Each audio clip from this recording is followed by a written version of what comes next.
Салт дәстүр сөйлейді кітабынан үзінді. Сүйінші сұрау. Ибраим пайғамбар көпке дейін бала сүймейді. Бірде Биби Ажар анамыз ұл босаныпты. Пайғамбардың қуанышы қойнына сыймай, жұрттан сүйінші сұрапты. Тәңірі де оның қуанышын бөлісіп, мен де мәрт Құдайға жомарттық қана жарасады. Сүйіншіне атағаным болсын. Ақырдың сонында шығатын досым Мұхамбеттің нұры осы ұлының белінен тарайды депті. Осыдан бастап, ел ішінде біреудің шаңырағында қуаныш болса, ол жұртпен бөлісіп, сүйінші сұрайды. Ел жұртта оның қуанышымен бөлісіп, байғазы береді екен. Бұл үрдіс барлық пайғамбардың тұсында жалғасып отырған. Исламда да осыған орай мынадай аңыз бар. Сахабалардың бірі Әбу Лақапты түсінде көріп, оның жағдайын сұрапты.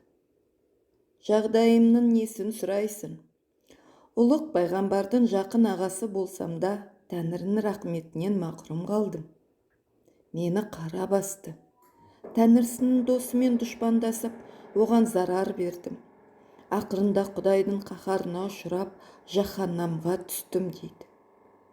Бірақ соның өзінде Тәңірі маған екі түрлі жеңілдік жасады. Ол менде ғана бар. Біріншісі, дүйсенбінің түнінде мені азаптау толық тоқтайды.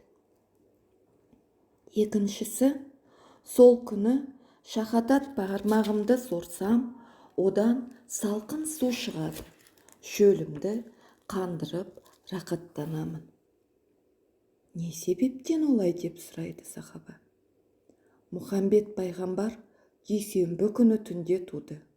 Менің күнім бұл хабарды айтып, менен сүйінші сұрады.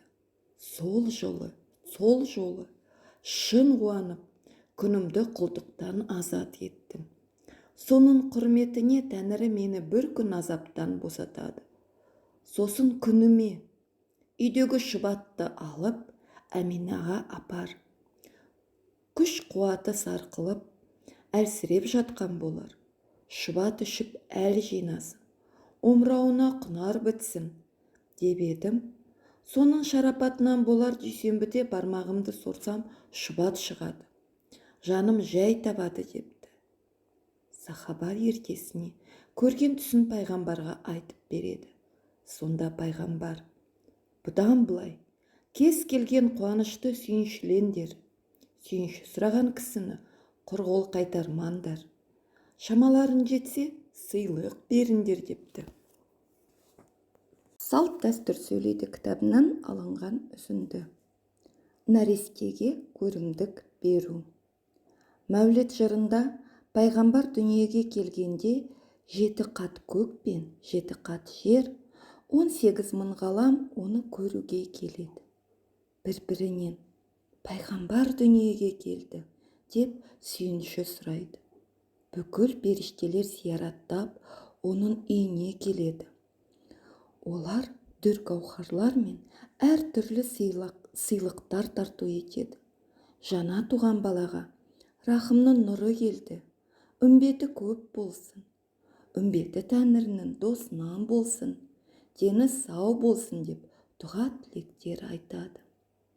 Мәулет жырында жиі айтылатын бұл сюжет қазақ арасына тарап, пайғамбардың сүндетіне айналды. Жаңа туған нәрестеге көрімдік беру, құтты болсын айтып сүйінші сұрау, тілек айту рәсімдері қазақ дәстүрінің бір бөлшегін құрапты. Салт дәстүр сөйлейді кітабынан алынған үзінді. Құндақтау дәстүрі. Діни аңыздарда Мұхамбет пайғамбар дүниеге келер сәтте аспанда бір жарық нұр пайда болды. Ол айнала төңірекке шуағын мейірлене төгіп тұрыпты деп баяндалады. Сол күні жер мен аспан тербеле қозғалған.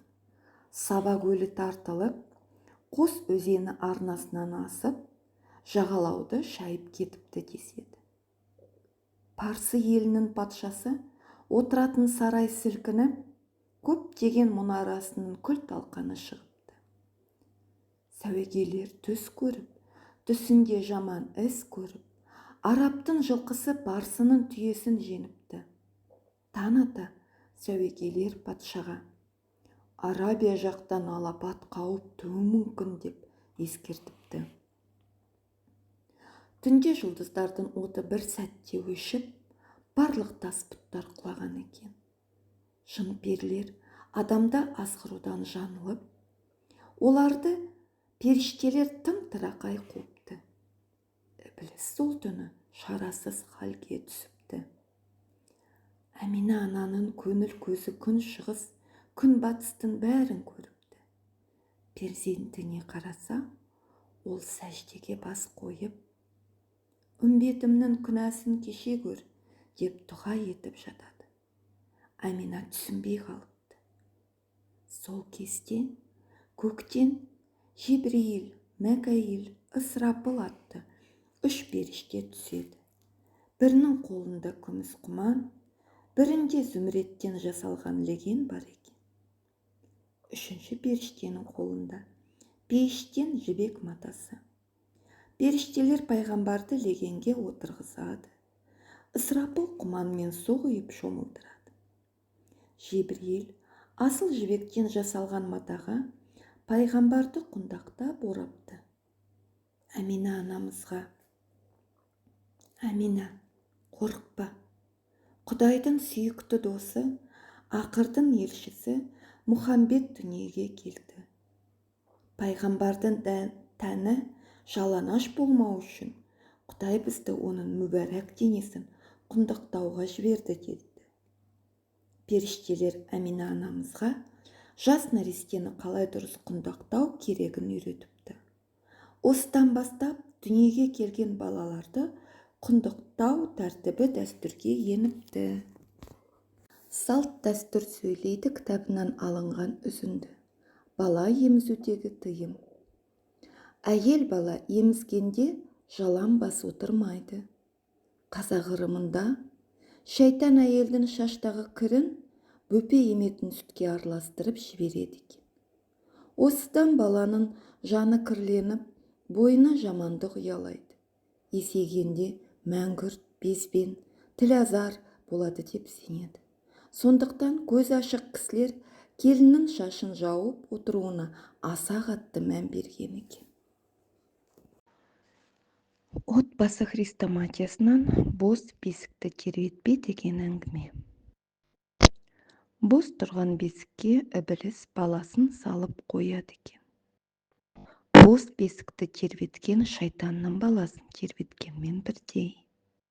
Сондықтан бос бесікті тербетпе деп тыйым етеді. Ібілістің баласы бос бесікте жасырынып жатады екен. Сәбиді бөлер кезде отпен аластамаса, жасырынып жатқан шайтан баланың ішінен нұқи береді. Содан сәбидің іші ауырады, мазасы қашады. Сондықтан бөпені бесікке бөлерде аршамен, алтыраспанмен, болмаса 7 шырпымен алыстаған жөн деген дәстүр шығыпты.